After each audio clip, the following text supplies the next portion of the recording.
Hello, everyone, and welcome to another episode of the Deadhead Cannabis Show. I'm Larry Mishkin of Mishkin Law in Chicago, and I am joined today in a little unique twist that we don't get to do very often by our producer, Dan Humiston, who's filling in for Rob Hunt, who is out on the ski slopes in Utah on kid detail this afternoon. And we understand and hope that all goes well for him. And Rob will be back with us next week. Dan, nice to have you aboard today.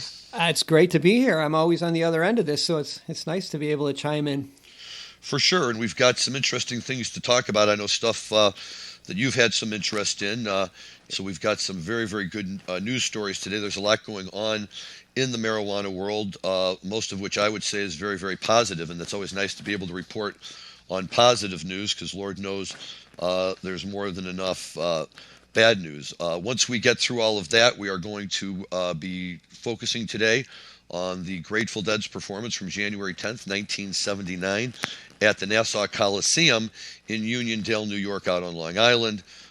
This is kind of a legendary venue for the Grateful Dead. I know Rob has seen them there a few times. I never made it out to Nassau. I never had a chance to see them there, but they've played some historic shows there, not the least of which is this one on January 10th of 79, and then subsequently, as we all know, in 89 or 90, when they had Branford Marsalis join them on stage for what many would argue is the greatest version of Eyes of the World ever. And we've talked about that, and I'm sure we'll get back around to that one again someday, just because it's kind of hard to go any period of time without talking about it. But this is back in 1979. This is a real transition point for the Grateful Dead. It's kind of the end of the Donna and Keith era, just before the beginning of the Brent era. And it seems like, as you'll find out as we go through it more, the Dead are kind of shaking out the closet and, cleaning things up as they get ready or anticipate this coming transfer. So let's, I don't have to even introduce what this introductory clip we have that Dan's going to roll for us right now. So listen to it and we'll talk about it in a second.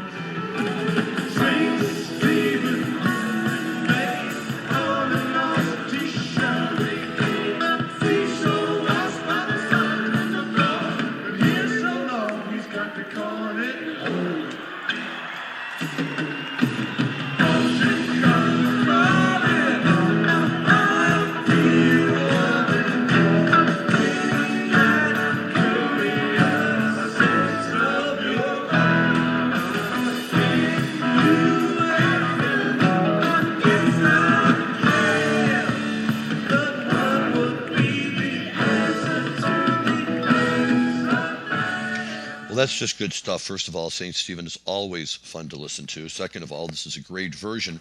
And third of all, as we'll talk more about when we get to the show, this would be the last time that the Grateful Dead would play St. Stephen for 4 years until October of 1983, when they played it 3 times, twice on the East Coast, once on the West Coast, and retired it forever. For a song that was for such a long period of time, such an integral part of the Grateful Dead repertoire and active song list. This really marked the end of a beginning for a tune like St. Stephen. But as you'll hear later on when we get to the show, there were a lot of other songs from back in the day that were able to make a comeback as well. So it's a great show, and stick around with us for a few minutes as we go through this marijuana stuff that we have to talk about, and we will get to the Grateful Dead shortly. So Dan, as you know, there's lots of deals going on right now in the cannabis world, deals that are, so large that, sometimes they really kind of make you stop and, do a double take. But this first story that we have is kind of significant, not because of the size of the deal. The numbers actually, by comparison to some of the other things we're going to be talking about today, aren't really so large or so huge. This isn't a $1 billion deal, a $975 million deal. What makes this news article here so significant is that it involves Scott's Miracle-Gro. And Scott's Miracle-Gro is a currently existing traditional company that has a huge market share of the home lawn care market. They also are one of the first traditional companies in the country to make such strong inroads into the cannabis world.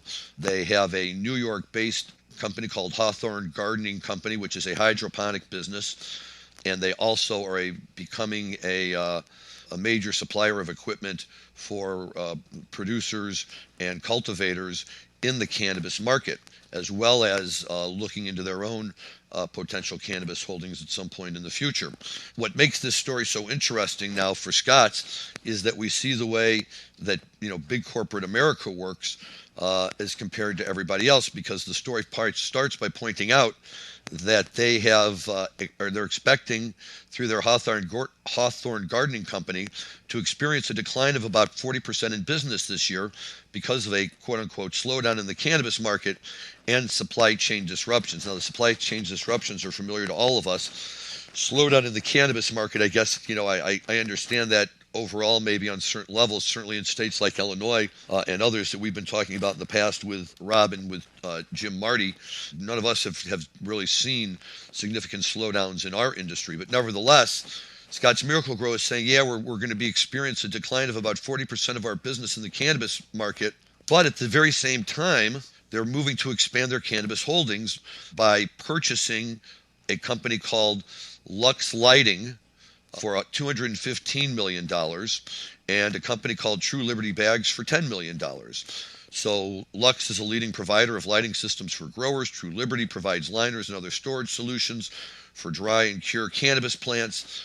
And here's Scott's, which is headquartered in Ohio, has certainly made its name and its living in the home lawn care. This is significant.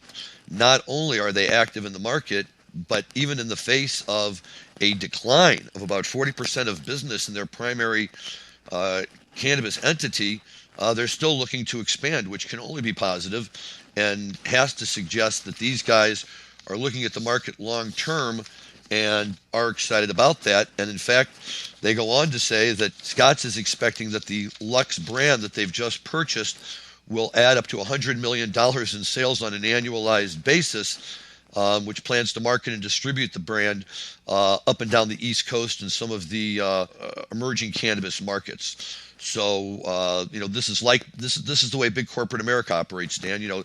They don't view it and say, "Wow, things are drying up." They view it and say, "We're going to move hard and be ready for when things loosen up again and people are looking for large quantities of marijuana."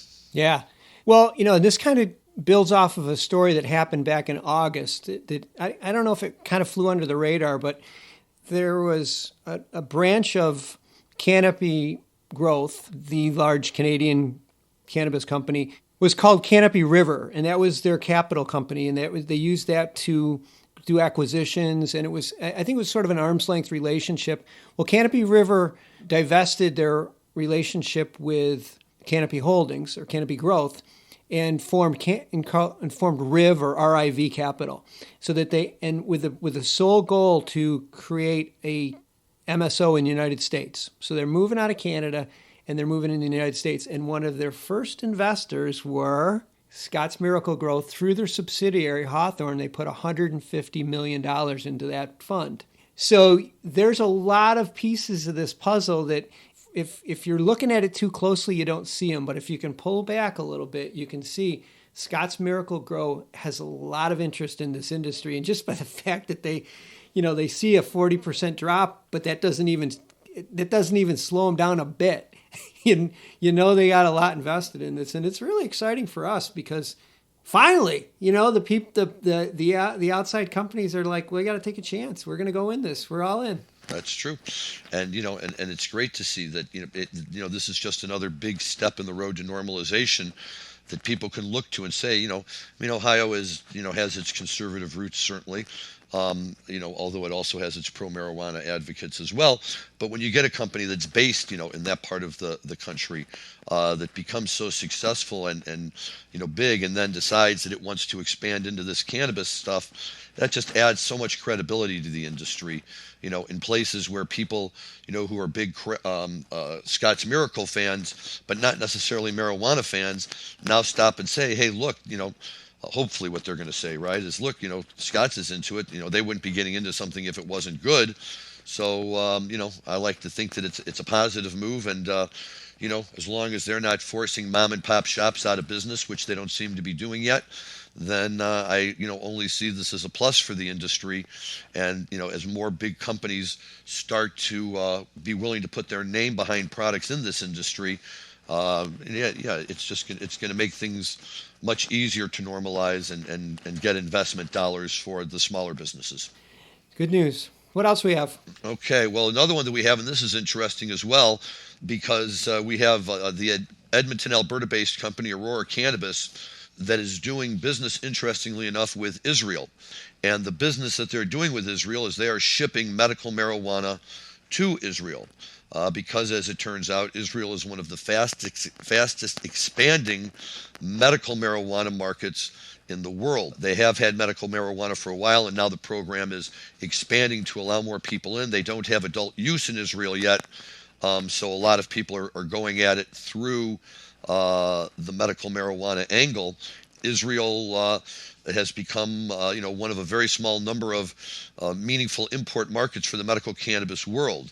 It's nice that Aurora CEO Miguel Martin is very positive about this and sees this as being able to expand, hopefully, adult use cannabis across Europe and maybe even into markets like Israel as well. But the numbers for Israel are amazing, considering that the population of the country is maybe somewhere right around 5 or 6 million. Maybe it's more than that now, but not significantly. But there were 108,000 active medical cannabis patients in Israel in November of 21, and this makes Israel one of the biggest centrally regulated medical markets in the world, and that's up 30% from the year before when they only had 76,000 registered patients. So Israel is an exploding market. I was there for their one of the first ever cannabis conferences they had there in April a few years ago.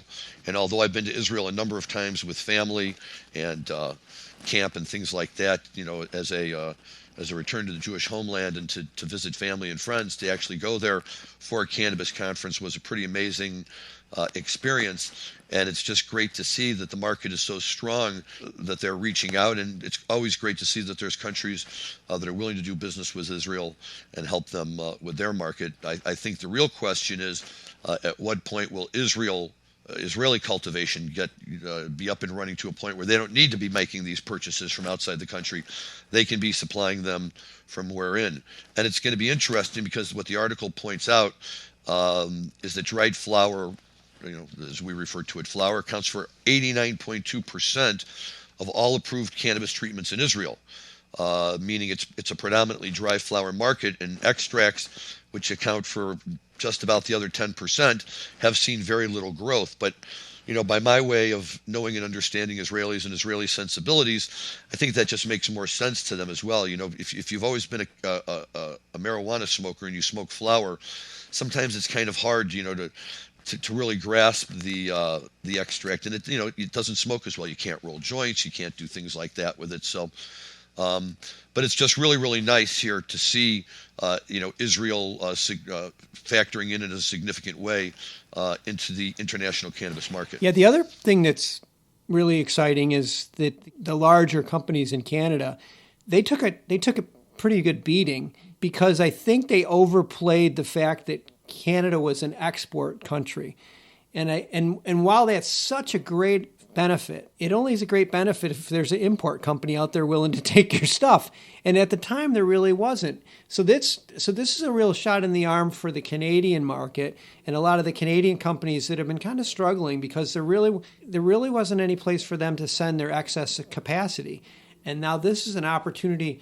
And if it goes well with Israel, then, like you said, some of the other European markets may open up for import, and that will be a real boost for the entire all the Canadian companies, and a lot of the shareholders can finally start to see some of their value come back. Yeah, that would be great. And there are a lot of people, a lot of Americans who've invested in those Canadian companies and have lost money. And if there's a way to revitalize those companies, both for the good of the Canadian program, the international markets, and the investors, then that really is a win-win for everyone, and really works out well. So we'll see what happens with that. But I have to say, and you and I were talking about this before we started taping today, as big and significant as both of those matters are, as we talked about, the one that really kind of made us stop and do a double take is that mjbiz has been acquired by a company called Emerald X, which is a wholly owned subsidiary of Emerald's Holding, which is a New York-based business-to-business event and media company, for $120 million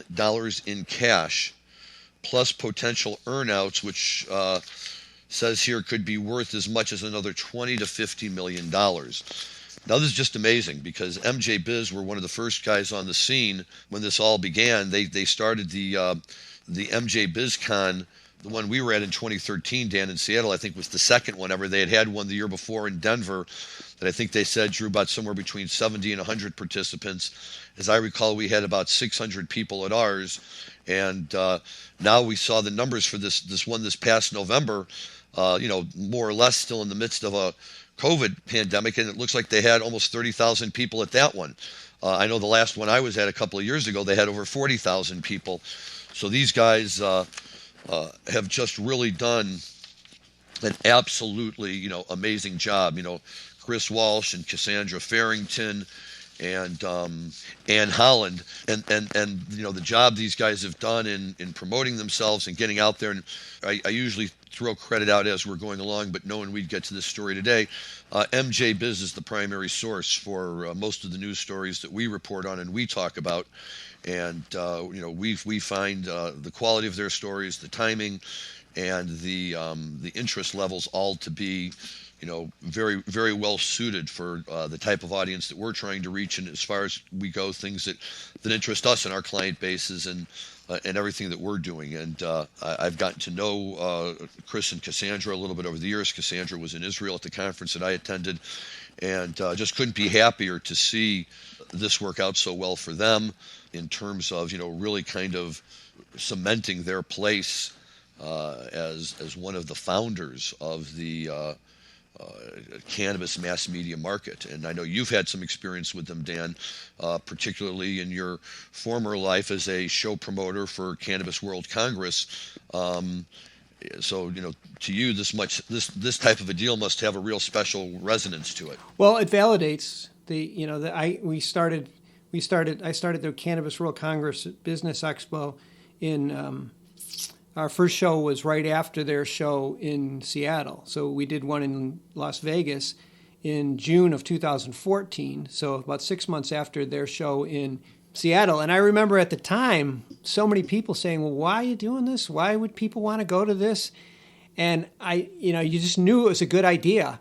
It was, and to their credit, I mean, I guess you'd consider them competitors, but I never really felt like it was a competition because, they had their markets, we had ours, but they're real professional. They were always professional, always, just real approachable, good people. And even back in the day when George Gage was running their shows, he was, another real professional guy. He's got a new cannabis convention called. The name escapes me right now, but it was in Las Vegas at the same time this past year. Just a quality group of people, and that's the people that you want to see win. Like, those are the people that you want to see win. And then back to our former point, again, you're bringing in a non-cannabis group is spending significant dollars to get into the cannabis industry. Significant dollars to get into the cannabis industry. It just validates what we're all doing, what we all believed.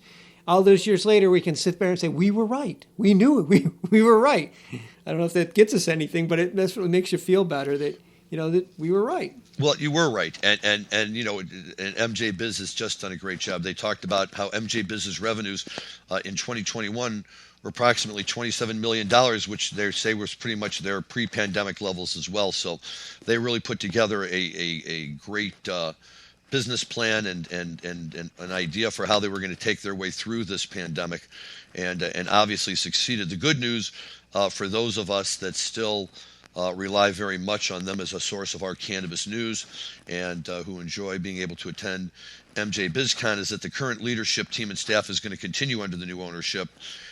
As we all know, and Dan, you from experience as well, how important that is to maintain that continuity of ownership. It's with all due respect to the new owners, that's great and good luck to them, but it's the George Gages and the Walshes and the Farringtons of the world who ultimately have the ability to develop these types of businesses, to really take them to the next level and really make them something special. And as they do it, I think they're just demonstrating the role that the cannabis industry plays in this country's economy. This has become must-read material for folks inside and out of the industry who want to know what's going on. Their conference has become, the event of the year. If you go to one cannabis conference a year, you go to MJBiz. That's where you're going to see the most people. That's where you're going to get the most networking done, and that's a real credit to them. And by allowing this current leadership team and staff to remain in place, Emerald, I think, is just showing smart business sense because this team has already been successful. Why rock the apple cart at this point? But for those of us who deal with these folks, it's nice to know that they're not going away. Yeah, hopefully their publication remains in the same. Whoever's leading that, whether it's Chris Walsh or whoever's in charge of the editorial, maybe it's Ann Holland. It's her company. I don't know. I've never met Ann Holland, but I know that it's her company that this all started under. So I'm sure she's heavily involved with it. But you got to hope that that same team stays involved because they provide really great content. Really great content. They do. And the good news of all of this is that they've already announced MJ BizCon for 2022. So it's never too early to start thinking about what you're going to be doing 11 months from now. And November 15th through the 18th in Las Vegas, which I like because that's back to their kind of traditional week before Thanksgiving week schedule that they had maintained for a number of years and is much better suited for a lot of us than when they shifted the dates around 1 year into December and 1 year back to October. So I'm glad to see that they're back to this traditional time slot, and I'm certainly going to make an effort on my part to find myself back out there and taking advantage of that. I just remembered that George Gage's cannabis conference in Las Vegas was called MJ Unpacked. MJ Unpacked, and that was a nice twist. It was a little bit smaller, but it was another great one. So it just goes to show there's room for everybody in that space. There really is.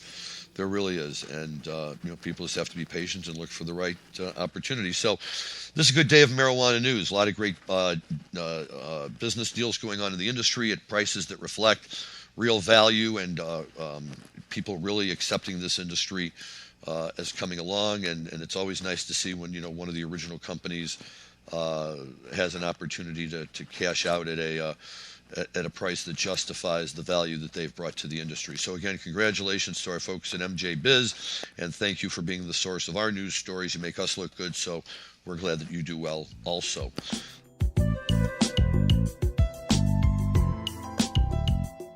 Shifting over to our musical side.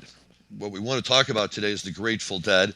I don't want it to go unnoticed that between the last time we taped and today, was New Year's Eve, and even though you guys hear our shows a couple of days later, sometimes it works out well, sometimes it can be a little bit more distracting, and certainly Fish, in the sense that by the time everyone listens to this podcast, the New Year's Eve show is already 10 days old.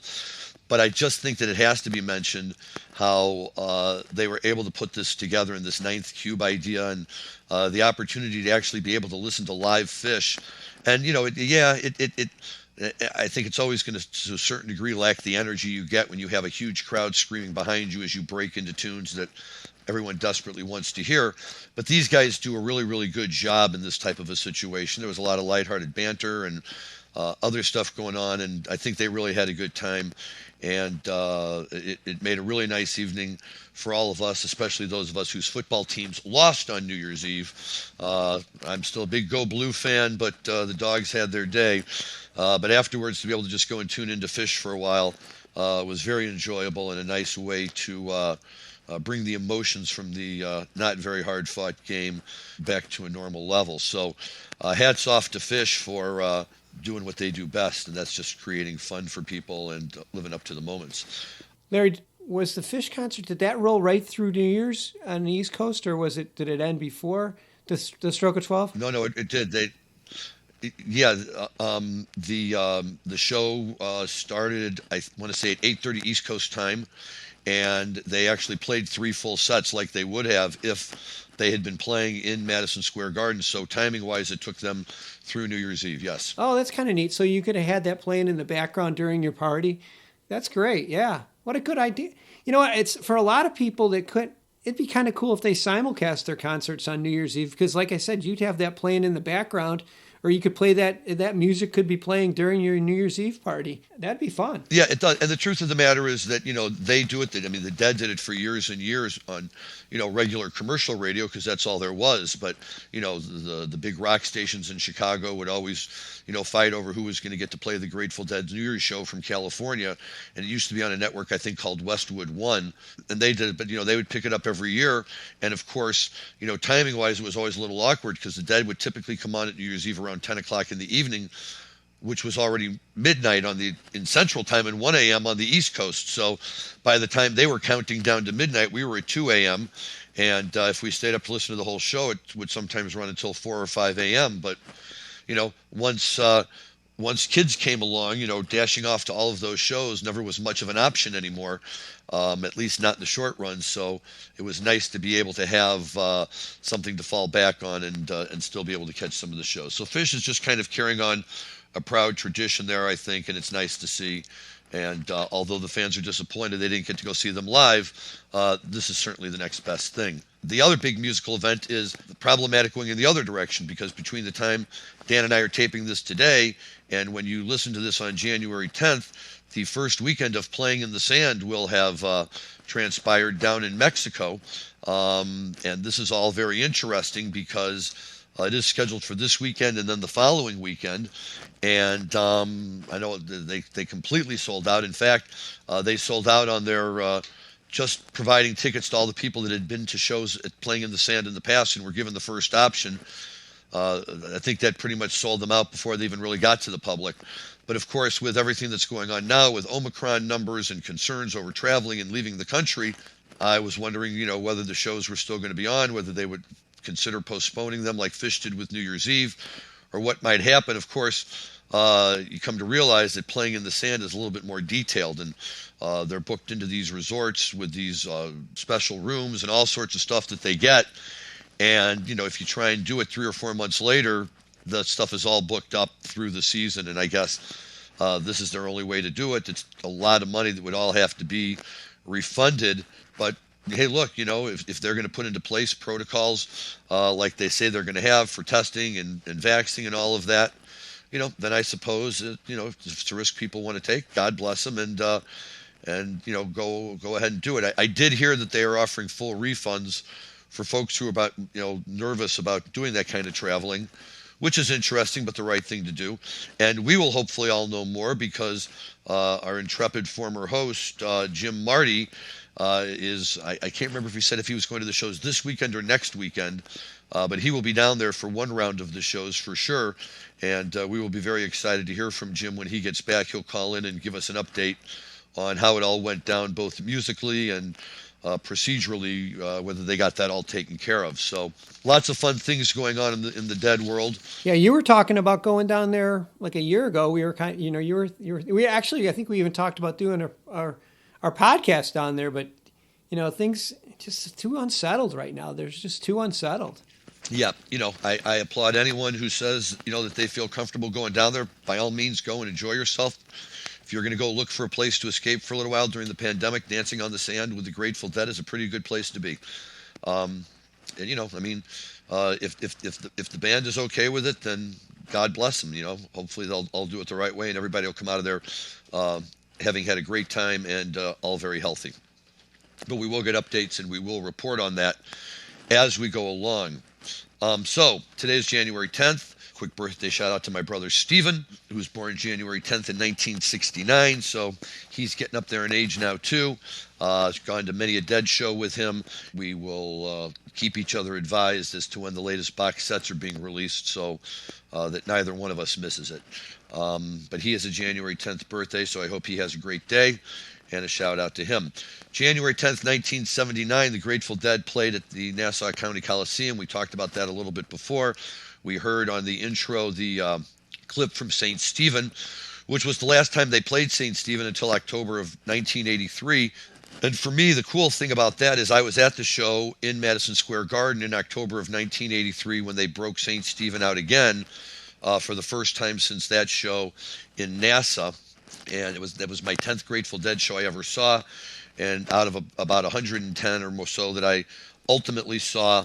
and I still probably have to say that it was the most exciting, kind of hair-raising moment ever for me at a Grateful Dead show. And I was there when Phil broke out Box of Rain in Hampton, and that was '86, I think, or '86 or '87, and that was a huge moment. I was at the Greek Theater 20th anniversary shows in 1985 when they broke out That's It for the Other One, which was a great moment.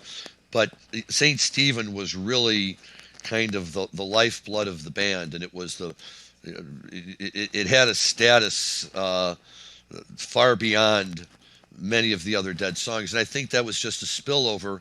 We talk about the Primal Dead back in the late 1960s, and St. Stephen was a major part of that. The Dead's standard suite of tunes back then was Dark Star into St. Stephen, into the 11, into Love Light, with Pigpen going off on that forever and ever. Love Light survived over the years, with Bobby ultimately picking up the mantle and singing it. Dark Stars, we'll talk about in a minute, made its way in and out of the Dead repertoire after the heydays of the late 60s and the early 70s. The 11 just pretty much got dropped altogether, and that's very unfortunate. Not until Phil and Friends and the other ones, and now Dead & Co. came around and really picked it back up again. But St. Stephen was one of those tunes that people just went to shows forever trying to see, and nobody could understand how such a standard song like that was so important to the fans was never played again. And I've never really heard a very satisfactory answer to it. Jerry's dead, so we can't ask him. We have what we have. But the significance of this show in 1979 is it really does mark this transition of the Dead saying, we've played the hell out of St. Stephen over the last 10 or whatever years, and enough with that for a while. We need to move in another direction. We need our fans to be digging us for other tunes.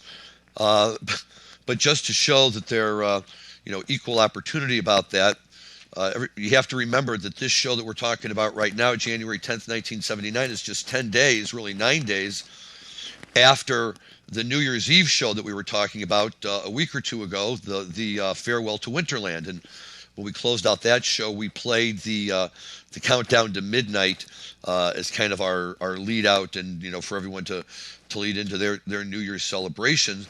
But one of the significant parts of that show that night was that the Dead played their first Dark Star in 4 years. The last time they had played it was October 18th, 1974, and then at Winterland in the Farewell on the night of December 31st, which is misleading because the show really started at midnight, so the bulk of it was played, if not all of it, was played on January 1st of 1979 in the early morning hours.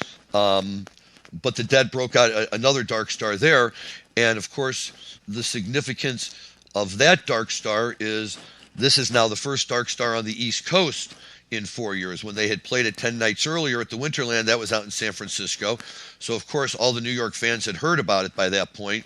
And very, very many of them were likely very excited and anticipating it. And as a result, I was tempted to play a clip right at the very beginning of the show. At the beginning of now when we dive into it, at the beginning of the song Dark Star, just to hear the crowd react. And while it is wonderful and great to hear the crowd react, we're really here to hear the music of it. And so I think we've got a good clip here for Dan to run for us of this Dark Star. This is the first East Coast Dark Star in 4 years on January 10th, 1979.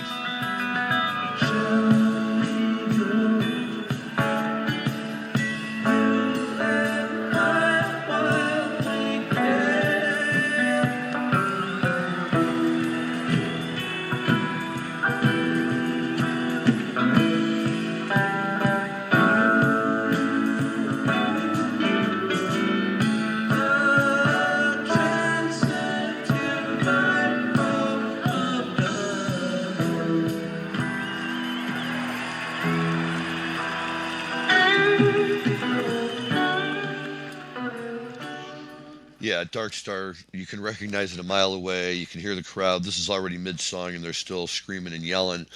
And, Dark Star was probably the spiritual core of the Grateful Dead. St. Stephen was maybe the most standard song and traditional song you could sing along with. Dark Star is not really designed for people to sing along with. There's only two verses. They're kind of short and choppy. Sometimes Jerry muddles his way through them. Sometimes he just blows them off altogether and just likes to play the music. So people talk about singing Dark Star, but a Dark Star jam, or Dark Star, but they only played verse 1, or they only sang, verse 2. So this is a full blown Dark Star. Start first verse, second verse, long jams, and it for new deadheads it might take a little while to really understand and get into the full significance of a Dark Star. But the first time you're at a show and you're trying some psychedelics and the Grateful Dead break off into one of these 18 to 20 minute Dark Stars, even the ones that they did subsequent, and they did play some intermittently off and on after that once or twice in the 80s, the late 1980s. They broke them out. They broke it out sporadically through the 90s. They seemed to have a real liking for RFK Stadium in Washington, D.C., and a couple of summers in a row they played it there. I think they played one at Giants Stadium. And ultimately, the last Dark Star ever played was on March 30th, 1994 in Atlanta. And, that was the day that it got retired. And, Jerry never brought it back. And just a little bit more than a year later, he was dead, and that was the end of the band. So it's kind of nice, though, when you think about it, how it really marks the symmetry that here, with not just even the same show, but the same set of music, the Dead are playing their last St. Stephen for 4 years and their first Dark Star in 4 years. And, a true Deadhead might say, well, for God's sakes, boys, why aren't you playing them together like you used to do in the late 60s, and let's really get that magic rolling again. They had become such a different band by this point than they were in the late 1960s. They had just had the whole 1970s and all of their songwriting and all of these albums that came out, many of which we've talked about, not the least of which was American Beauty and Working Man's Dead. And the way that they kind of adopted this Americana style of music and really adapted to the different eras that they were in. And yet here, all the Deadheads want to hear is Dark Star and St. Stephen. And, I think it speaks a lot to the power of those tunes that, Deadheads many Deadheads, in fact, Rob is one of them. By the time he started seeing the Dead, they had already done the 83 St. Stephen's and never played them again. And there are, few people who saw the Dead as many times in the 90s, at least than I know, as our co-host Rob Hunt, but he never got it. Although he did get a few Dark Stars and other things, so I don't really feel too bad for him. He got plenty of good stuff, as did we all. If you saw enough shows, you always got more than you knew what to do with. But that's just, the vagaries of going to the Grateful Dead show. And that is exactly the thing that would drive people to Dead shows again and again and again. What if tonight's the night that they decide to do Dark Star and St. Stephen in the same set for the first time in who knows how many years? And there it was. So it was a really great part of that show, and really, really fun to hear, I'm sure, for people who were there. Larry, I'm always curious about this. We just take for granted, because we have the internet, that information just travels almost instantly. But first off, how did you know that they hadn't played St. Stephen's in a length of time? And I guess the next question, a follow up, is how long had it gone before people started to realize that it had, I guess if you have one or two shows, people are like, oh, no big deal. If it's like 50 shows, at what point did people start to recognize that it's not playing? And then how did you guys know? It's funny as we sit here and we talk about it, and we take for granted that I can just go on the internet right now and call up any of this information in 30 seconds or less and have it all right in front of my face. And what was the last time the Grateful Dead played St. Stephen? Click, boom, here it is. How many times did they play it? Boom, here it is. And the truth of the matter is, this is part of what made the Grateful Dead so cool and so interesting to me, is that there's this whole culture that was so heavily focused on the music and the spontaneous nature of it. And so when anything is spontaneous, what it's really telling you is the band's playing anything they want to play. So the songs that they're playing must be the songs that they want to play. Well, why don't they want to play St. Stephen now? They played it before, and we all used to hear it. It was all great, but the new Deadheads in the early 1980s hadn't had a chance to hear it, and people were a little bummed out. There'd always be a little grassroots movement, but the Dead, there was lots of ways to know what was going on. At some point maybe in the mid 1980s, these guys came up with a 1-800 telephone number called Run USA Dead or something, and you would type after a show was over, usually about 20 minutes after a show was over, you could call in, and sometimes you'd get a busy signal, sometimes you wouldn't, and basically you'd listen to a guy read the set list, and he'd read it really slowly so you could write it down while he was doing it, because people complained that if you read it too fast, they had to call back in a second time to get the set list. But that was one way, to find immediately. But a song like St. Stephen was so well known and so popular, and Deadheads were always traveling all over the place, that yes, at some point, probably I would guess within a month or so, people were probably noticing, gee, we haven't heard of St. Stephen. When was the last St. Stephen? And certainly by the time they got to their next tour after this tour was over, if it hadn't been brought back, then it starts getting talked about. But it's the kind of thing that the Deadheads pass on to one another. And I learned all of this going to shows with my buddies who were all big Deadheads, and just sitting around and listening to them talk. Or we'd be, over at somebody's house listening and saying, "Oh yeah, this is a great version of Saint Stephen." And do they ever even play Saint Stephen? No, man, they haven't played it in, since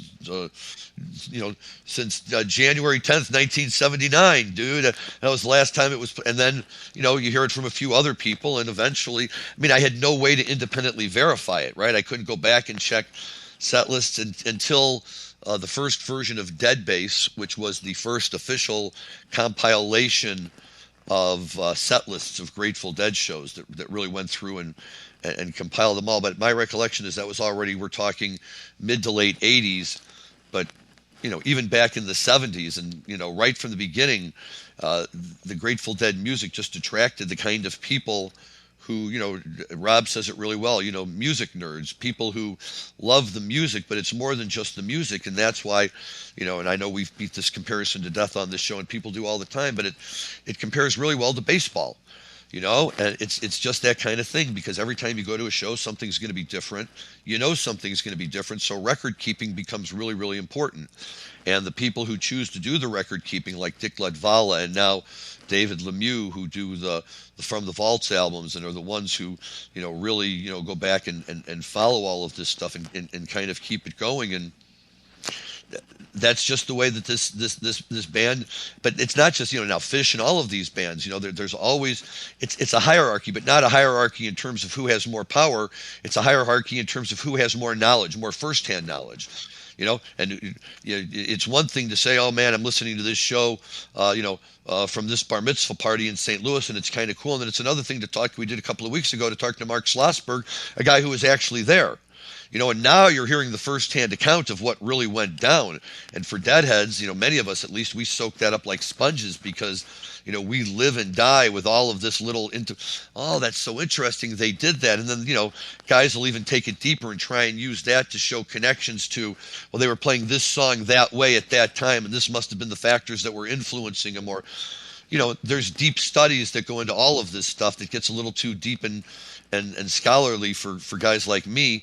But yeah, that's just what always made the Dead great from the beginning, was this idea of spontaneity. You don't know what you're going to get, but you're sure that whatever you get, you're going to like it. And yeah, there was enough of us who saw enough shows over the years that eventually you kind of get jaded, and you're like, "Oh man, they're playing Little Red Rooster again." The point is, right now today, any Grateful Dead fan I know, would give their two front teeth to see Jerry Garcia and the Dead play Little Red Rooster one more time. So, we take them as we get them.